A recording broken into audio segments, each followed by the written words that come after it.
সৌদির মার্কিন সামরিক ঘাঁটিতে ভয়াবহ বিস্ফোরণ, চালানো হয়েছে ড্রোন হামলা, ব্যাপক ক্ষয়ক্ষতির শঙ্কা। খবর দ্য গার্ডিয়ানের। ইরানের হামলায় এশিয়ায় ১৩ মার্কিন ঘাঁটি ধ্বংস, অস্থায়ী শিবিরে জায়গা হচ্ছে মার্কিন সেনাদের। সামরিক ঘাঁটি ক্ষতিগ্রস্ত হলেও হামলা চলমান রেখেছে যুক্তরাষ্ট্র। বার্তা নিউ ইয়র্ক টাইমসের। যুক্তরাষ্ট্রের ১৫ প্রস্তাবের আনুষ্ঠানিক জবাব দিল ইরান। সংঘাত নিরসনে শর্ত জুড়ে দিল তেহরান। আগ্রাসন বন্ধ ও যুদ্ধের ক্ষতিপূরণ দাবি, ওয়াশিংটনের প্রতিক্রিয়ার অপেক্ষা। ইরানে হামলা নিয়ে ট্রাম্পের নতুন সিদ্ধান্ত, আগামী ৬ এপ্রিল পর্যন্ত তেহরানের জ্বালানি স্থাপনার উপর হামলা স্থগিত রাখবে যুক্তরাষ্ট্র। ট্রুথ সোশ্যালে মার্কিন প্রেসিডেন্টের পোস্ট। দীর্ঘমেয়াদী যুদ্ধ এড়াতে চান ট্রাম্প, মধ্যস্থতাকারীর ভূমিকার আলোচনায় পাকিস্তান, তুরস্ক। ৪ থেকে ৬ সপ্তাহ সময় বেঁধে দিলেন মার্কিন প্রেসিডেন্ট।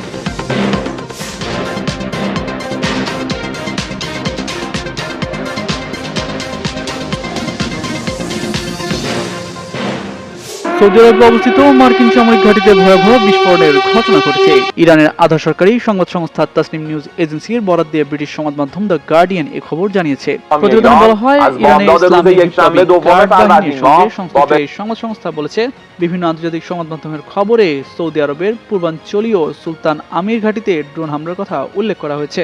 নিউ ইয়র্ক টাইমসের প্রতিবেদনে বলা হয়েছে, ইরান ১৩টি সামরিক ঘাঁটি ধ্বংস করেছে। তার মধ্যে কুয়েতে থাকা মার্কিন ঘাঁটিগুলো সবচেয়ে বেশি ক্ষতিগ্রস্ত হয়েছে বলে দাবি করা হয়েছে। কুয়েতের পোর্ট সুয়াইবা, আলী আল সালেম বিমান ঘাঁটি এবং বুয়েরিং সামরিক ঘাঁটি পুরোপুরি ধ্বংস হয়েছে। আইআরজিসির দাবি, ওই অঞ্চলে বহু মার্কিন সামরিক ঘাঁটি গুড়িয়ে দিয়েছে, যদিও মার্কিন প্রতিরক্ষা দপ্তর পেন্টাগন বরাবরই ইরানের দাবি ভিত্তিহীন বলে জানিয়েছে। কাতার, বাহরাইন, সৌদি আরবে মার্কিন সেনা এবং বিমান ঘাঁটিতে ড্রোন এবং ক্ষেপণাস্ত্র হামলা চালাচ্ছে ইরান। এর মধ্যে নিউ ইয়র্ক টাইমসের প্রতিবেদন আলোচনার জন্ম দিয়েছে, যদিও মার্কিন সরকারের পক্ষ থেকে এই বিষয়ে কোনো প্রতিক্রিয়া জানানো হয়নি। প্রতিবেদনে উল্লেখ করা হয়েছে, কাতারের আল উদেইদ বিমান ঘাঁটিতে থাকা যুক্তরাষ্ট্রের শক্তিশালী রাডার ব্যবস্থাকে ধ্বংস করেছে ইরান। এই ঘাঁটিটি মার্কিন সেন্ট্রাল কমান্ডের আঞ্চলিক সদর দপ্তর। এছাড়া বাহরাইনে মার্কিন সেনাবাহিনীর 5th ফ্লিটের সদর দপ্তরেও হামলা করেছে ইরান। অন্যদিকে সৌদি আরবে প্রিন্স সুলতান বিমান ঘাঁটিতেও হামলা চালানো হয়। ইরানের হামলায় এশিয়ায় যুক্তরাষ্ট্রের ১৩টি সামরিক ঘাঁটি ধ্বংস হয়ে গেছে। বুধবার মার্কিন প্রভাবশালী সংবাদ মাধ্যম দ্য নিউ ইয়র্ক টাইমস এর এক প্রতিবেদনে এই তথ্য উঠে আসে। ঘাঁটি ছেড়ে মার্কিন সেনারা এখন অস্থায়ী শিবিরে আশ্রয় নিচ্ছেন বলেও প্রতিবেদনে উল্লেখ করা হয়। নিউ ইয়র্ক টাইমসের প্রতিবেদনে বলা হয়, ধ্বংস হওয়া ১৩টি সামরিক ঘাঁটির মধ্যে কুয়েতে থাকা মার্কিন ঘাঁটিগুলো সবচেয়ে বেশি ক্ষতিগ্রস্ত হয়েছে। কুয়েতের পোর্ট সুয়াইবা, আলী আল সালেম বিমান ঘাঁটি এবং বুয়েরিং সামরিক ঘাঁটি পুরোপুরি ধ্বংস হয়ে গেছে। প্রতিবেদন অনুযায়ী কাতারের আল উদেইদ বিমান ঘাঁটিতে থাকা যুক্তরাষ্ট্রের শক্তিশালী রাডার ব্যবস্থাকে ধ্বংস করেছে ইরান। এই ঘাঁটিটি মার্কিন সেন্ট্রাল কমান্ডের আঞ্চলিক সদর দপ্তর। এছাড়া বাহরাইনে মার্কিন সেনাবাহিনীর 5th ফ্লিটের সদর দপ্তরেও হামলা করেছে ইরান। অন্যদিকে সৌদি আরবে প্রিন্স সুলতান বিমান ঘাঁটিতেও হামলা চালানো হয়। উপসাগরীয় অঞ্চলের দেশগুলোকে ইরান আগেই হুঁশিয়ারি দিয়েছিল, তারা যদি আমেরিকা এবং ইসরায়েলকে সহযোগিতা করে তাহলে তাদেরও রেহাই করা হবে না। মার্কিন সামরিক ঘাঁটিগুলো ক্ষতিগ্রস্ত হলেও সামরিক অভিযান অব্যাহত রেখেছে যুক্তরাষ্ট্র। নিউ ইয়র্ক টাইমস আরও জানায়, ইরাক এবং আফগানিস্তানে যুদ্ধের সময় উপসাগরীয় অঞ্চলে এই সেনা ঘাঁটিগুলো তৈরি করেছিল আমেরিকা। কিন্তু এই হামলা স্পষ্ট করেছে যে ইরানের অত্যাধুনিক ক্ষেপণাস্ত্রের নিশানা আটকানোর মতো পরিকাঠামো ছিল না ওই সেনা ঘাঁটিগুলিতে। এই পরিস্থিতির মধ্যেও পশ্চিম এশিয়ায় আরও সেনা মোতায়েন জারি রেখেছে যুক্তরাষ্ট্র।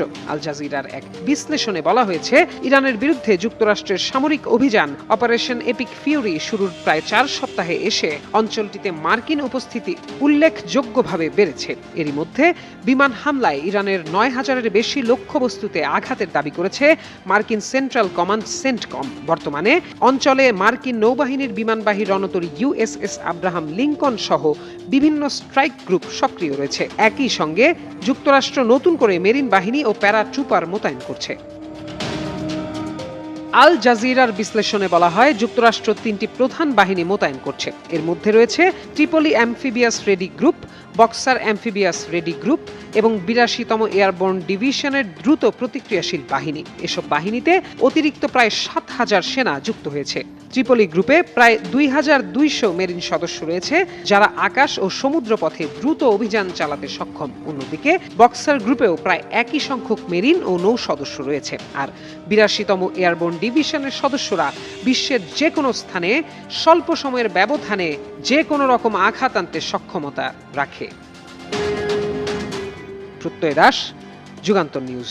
4 সপ্তাহের বেশি সময় ধরে চলা ইরান মার্কিন ইসরায়েল যুদ্ধের অবসানে যুক্তরাষ্ট্রের দেয়া 15 দফার শান্তি প্রস্তাবের আনুষ্ঠানিক জবাব দিয়েছে ইরান। বৃহস্পতিবার ইরানের রাষ্ট্রায়ত্ত বার্তা সংস্থা তাসনিম নিউজ এজেন্সির প্রতিবেদনে এই তথ্য জানানো হয়। তেহরানের জবাবের বিষয়ে অবগত একটি সূত্রের বরাতে তাসনিম নিউজ জানায়, বুধবার রাতে মধ্যস্থতাকারীদের মাধ্যমে ওয়াশিংটনের প্রস্তাবের জবাব পাঠিয়ে দেওয়া হয়েছে। তেহরান এখন ওয়াশিংটনের জবাবের অপেক্ষায় রয়েছে। প্রতিবেদনে বলা হয়, সংঘাত নিরসনে ইরান বেশ কিছু শর্ত জুড়ে দিয়েছে। এর মধ্যে গুপ্ত হত্যা ও আগ্রাসন বন্ধ এবং যুদ্ধের পুনরাবৃত্তি যাতে না ঘটে সেই বিষয়ে নিশ্চয়তা চাওয়া হয়েছে। এছাড়া যুদ্ধের ক্ষয়ক্ষতির জন্য সুনির্দিষ্ট ও নিশ্চিত ক্ষতিপূরণ দাবি করেছে তেহরান। পাশাপাশি এই সংঘাতের সঙ্গে জড়িত ওই অঞ্চলের ইরানপন্থী গোষ্ঠীগুলো সহ সব ফ্রন্টে একযোগে যুদ্ধ বন্ধের আহ্বান জানানো হয়েছে। ইরানি ওই সূত্র বলেছে, হরমুজ প্রণালীর ওপর ইরানের সার্বভৌমত্বকে একটি স্বাভাবিক ও আইনগত অধিকার হিসেবে স্বীকৃতি এবং তা স্বীকার করে নেয়ার উপর জোর দিয়েছে তেহরান। তাসনিম নিউজ আরও জানায়, গত ফেব্রুয়ারিতে যুক্তরাষ্ট্র ও ইসরায়েলি হামলার মাধ্যমে যুদ্ধ শুরুর কয়েকদিন আগে জেনেভায় অনুষ্ঠিত আলোচনায় ইরান যেসব দাবি জানিয়েছিল, বর্তমান সব শর্তের সঙ্গে সেগুলো যুক্ত হবে। তবে প্রতিবেদনে উল্লেখ করা ইরানি ওই সূত্র যুদ্ধ বন্ধে ওয়াশিংটনের উদ্দেশ্য নিয়ে সংশয় প্রকাশ করে বলেছে, ইরান মনে করে যুক্তরাষ্ট্রের আলোচনার আহ্বান এক ধরনের প্রতারণা, যার পেছনে একাধিক লক্ষ্য রয়েছে। এর মধ্যে রয়েছে যুক্তরাষ্ট্রকে শান্তিকামী হিসেবে তুলে ধরা, বিশ্ববাজারে তেলের দাম কম রাখা এবং দক্ষিণ ইরানে স্থল অভিযানের জন্য সময় ক্ষেপণ করে সামরিক প্রস্তুতি নেওয়া। কোনোভাবেই দমছে না ইরানের সাথে ইসরায়েল যুক্তরাষ্ট্রের সংঘাত। প্রতিদিনই যোগ হচ্ছে নতুন মাত্রা। একদিকে হামলা পাল্টা হামলার ঘটনা, অন্যদিকে চলছে পাল্টাপাল্টি শর্ত আরোপ। তবে দেখা মেলেনি কোনো সুরাহার পথও। এমন পরিস্থিতির মধ্যে ইরানে হামলা নিয়ে নতুন সিদ্ধান্ত দিলেন মার্কিন প্রেসিডেন্ট ডোনাল্ড ট্রাম্প। বৃহস্পতিবার সামাজিক যোগাযোগ মাধ্যম ট্রুথ সোশ্যাল এক পোস্টে এই ঘোষণা দেন তিনি। এ নিয়ে এক প্রতিবেদন প্রকাশ করে মার্কিন সংবাদ মাধ্যম CNN। ট্রুথ সোশ্যালের ওই পোস্টে ট্রাম্প লিখেন, ইরান সরকারের অনুরোধের প্রেক্ষিতে দেশটির জ্বালানি স্থাপনায় ধ্বংসযোগ্য যুক্তরাষ্ট্রের স্থানীয় সময় আগামী 6 এপ্রিল রাত 8টা পর্যন্ত স্থগিত রাখার সিদ্ধান্ত নিয়েছে। ইরানের সঙ্গে আলোচনা চলছে। এর আগে ট্রাম্প ঘোষণা দিয়েছিলেন, শুক্রবার পর্যন্ত ইরানের জ্বালানি স্থাপনায় হামলা বন্ধ রাখবে মার্কিন বাহিনী। ইরানে একের পর এক হামলায় মধ্যপ্রাচ্যে অবস্থানরত মার্কিন সেনাদের অনেকেই সামরিক ঘাঁটি ছেড়ে হোটেল ও অফিস ভবনে আশ্রয় নিচ্ছেন। নিউ ইয়র্ক টাইমসের প্রতিবেদন অনুযায়ী, ইরানের ড্রোন ও ক্ষেপণাস্ত্র হামলার ফলে মার্কিন বাহিনীকে ছড়িয়ে ছিটিয়ে বিকল্প স্থানে থাকতে হচ্ছে। এমনকি স্থলবাহিনীর একটি বড় অংশ দূর থেকে যুদ্ধ পরিচালনা করছে বলেও জানা গেছে। তবে যুদ্ধ বিমান চালনা ও আক্রমণ পরিচালনার দায়িত্বে থাকা ইউনিটগুলো সরাসরি অভিযানে সক্রিয় রয়েছে। ইরানের ইসলামিক রেভলিউশনারি গার্ড কর্পস এসব ছড়িয়ে থাকা মার্কিন সেনাদের খুঁজে বের করতে স্থানীয়দের সহায়তা চেয়েছেন। এক বার্তায় ইরানের সামরিক মুখপাত্র লেফটেন্যান্ট কর্নেল ইব্রাহিম জোলফাগারি বলেন, সব মার্কিন ঘাঁটি ধ্বংস হয়ে যাওয়ায় সেনারা লুকিয়ে আছে। আমরা বাধ্য হচ্ছি তাদের শনাক্ত করে লক্ষ্যবস্তু করতে, তাই হোটেলে তাদের আশ্রয় না দেওয়াই ভালো। অন্যদিকে মার্কিন প্রতিরক্ষা মন্ত্রী পেড হেগসেট বলেন, আমাদের প্রতিটি আঘাত শত্রুর উপর সঠিকভাবে পড়ুক এটাই কামনা করছি। পাশাপাশি মার্কিন সামরিক কর্মকর্তা ডেন কেন বলেন, ইরান এখনো কিছু সক্ষমতা ধরে রেখেছে। এখন মধ্যপ্রাচ্যে এই যুদ্ধ কোন দিকে মোড় নিবে সেটি দেখার বিষয়। ইসরায়েলের অন্যতম একটি বড় বিদ্যুৎ কেন্দ্রে ক্ষেপণাস্ত্র হামলা চালিয়েছে ইরান। আন্তর্জাতিক সংবাদ মাধ্যম বিবিসি এই তথ্য নিশ্চিত করেছে। খবরে বলা হয়, ভূমধ্য উপকূলে হাদেরায় অবস্থিত এই বিদ্যুৎ কেন্দ্রটি ইসরায়েলের অন্যতম বৃহৎ বিদ্যুৎ স্থাপনা। 2022 সালে এটি কয়লা থেকে গ্যাস চালিত কেন্দ্রে রূপান্তর করা হয়েছিল। ভিডিও ফুটেজে দেখা যায়, বিদ্যুৎ কেন্দ্রের একটি কুলিং টাওয়ারের পাশ থেকে ধূসর ধোঁয়া উপর দিকে উঠছে। বিবিসি বলেছে, আমরা স্যাটেলাইটের ইমেজের মাধ্যমে স্থানটি শনাক্ত করতে পেরেছি এবং রিভার্স ইমেজ সার্চের মাধ্যমে নিশ্চিত হওয়া গেছে যে ভিডিওটি আজই প্রথম আপলোড করা হয়েছে। এদিকে ইসরায়েলি ইলেকট্রনিক কর্পোরেশনের বরাত দিয়ে দ্য টাইমস অফ ইসরায়েল জানিয়েছে, ব্যালিস্টিক ক্ষেপণাস্ত্র হামলার পর বিদ্যুৎ কেন্দ্রের অবকাঠামোতে কোনো ক্ষয়ক্ষতি হয়নি। মধ্যপ্রাচ্যে চলমান উত্তেজনা নিয়ন্ত্রণের বাইরে চলে যাওয়ায় বিশ্ব একটি বড় যুদ্ধের ঝুঁকিতে রয়েছে এমন সতর্কবার্তা দিয়েছেন জাতিসংঘের মহাসচিব অ্যান্টোনিও গুতারেস। তিনি অবিলম্বে সংঘাত বন্ধ করে কূটনৈতিক সমাধানের পথে ফেরার আহ্বান জানিয়েছেন। বুধবার আল জাজিরার এক প্রতিবেদনে বলা হয়, জাতিসংঘ সদর দপ্তরে সংবাদ সম্মেলনে গুতেরেস বলেন, ইরানকে ঘিরে চলমান যুদ্ধ নিয়ন্ত্রণের বাইরে চলে গেছে এবং এটি বৈশ্বিক অস্থিতিশীলতা, মানবিক বিপর্যয় ও অর্থনৈতিক সংকট আরও বাড়িয়ে তুলেছে। তিনি যুক্তরাষ্ট্র ও ইসরায়েলকে দ্রুত যুদ্ধ বন্ধ করার আহ্বান জানান। একই সঙ্গে গুতেরেস ইরানকে সংঘাতের বাইরে থাকা প্রতিবেশী দেশগুলোর ওপর হামলা বন্ধ করতে বলেন। তিনি সতর্ক করেন, হরমুজ প্রণালীতে উত্তেজনা বাড়ায় বিশ্বজুড়ে তেল, গ্যাস ও সার সরবরাহ ব্যাহত হচ্ছে, যা বৈশ্বিক অর্থনীতিতে বড় প্রভাব ফেলতে পারে। লেবানন পরিস্থিতি নিয়েও উদ্বেগ প্রকাশ করে তিনি বলেন, সেখানে সামরিক অভিযান বন্ধ করা উচিত। পরিস্থিতি মোকাবেলায় কূটনৈতিক উদ্যোগ জোরদার করতে জাতিসংঘ বিশেষ দূত নিয়োগ দিয়েছে বলেও তিনি জানান। একই সঙ্গে গুতেরেস আশা প্রকাশ করেন যে সংশ্লিষ্ট পক্ষগুলো দ্রুত সমঝোতায় পৌঁছে এই ভয়াবহ সংঘাতের অবসান ঘটাবে।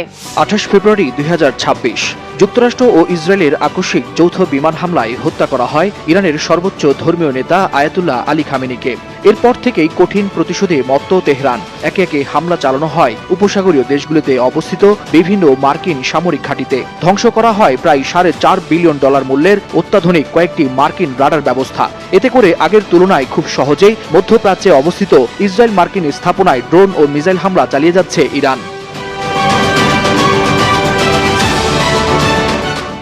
তবে ইসরায়েল মার্কিন হামলায় কার্যত ধ্বংসস্তূপে পরিণত হয়েছে ইরানের বিভিন্ন শহর। মধ্যপ্রাচ্য ঘিরে এই উত্তেজনার মাঝে স্পষ্ট বার্তা ও কঠোর হুঁশিয়ারি আসে তেহরানের পক্ষ থেকে। জানানো হয়, যুক্তরাষ্ট্র ইসরায়েল যুদ্ধ শুরু করলেও শেষ হবে ইরানের সিদ্ধান্তে। দিন যত যাচ্ছে তেহরান কেবল তার অবস্থানে কঠোর থেকে কঠোর হচ্ছে।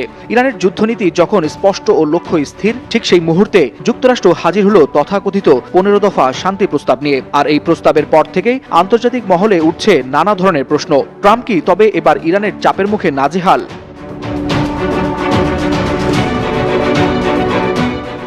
মধ্যপ্রাচ্যে চলমান যুদ্ধের মধ্যে ইরানের কাছে 15 দফার একটি শান্তি প্রস্তাব পাঠিয়েছে যুক্তরাষ্ট্র।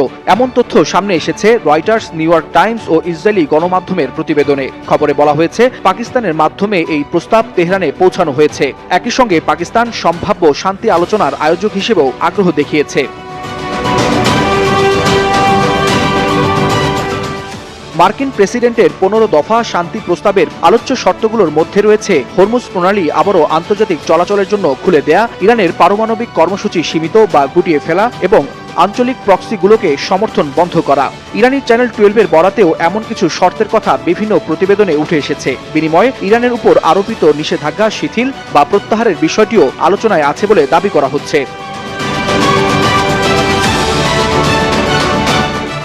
তবে এসব উদ্যোগকে এখনো নিশ্চিত কূটনৈতিক অগ্রগতি হিসেবে ধরা যাচ্ছে না। ইরানের পার্লামেন্ট স্পিকার মোহাম্মদ বাঘের গালিবাফ যুক্তরাষ্ট্রের সঙ্গে আলোচনা নিয়ে ট্রাম্পের দাবিকে ফেক নিউজ বলে উড়িয়ে দিয়েছেন। অন্যদিকে যুদ্ধক্ষেত্রেও উত্তেজনা কমেনি। কূটনৈতিক তৎপরতার পাশাপাশি সামরিক হামলা পাল্টা হামলা অব্যাহত রয়েছে। ফলে 15 দফার এই প্রস্তাবকে এখনই চূড়ান্ত সমঝোতা না বলে চলমান ইরানি হামলার তীব্রতায় শুরু হওয়া এক অনিশ্চিত কূটনৈতিক চেষ্টা মাত্র, এমনটাই মনে করছেন সামরিক বিশ্লেষকরা।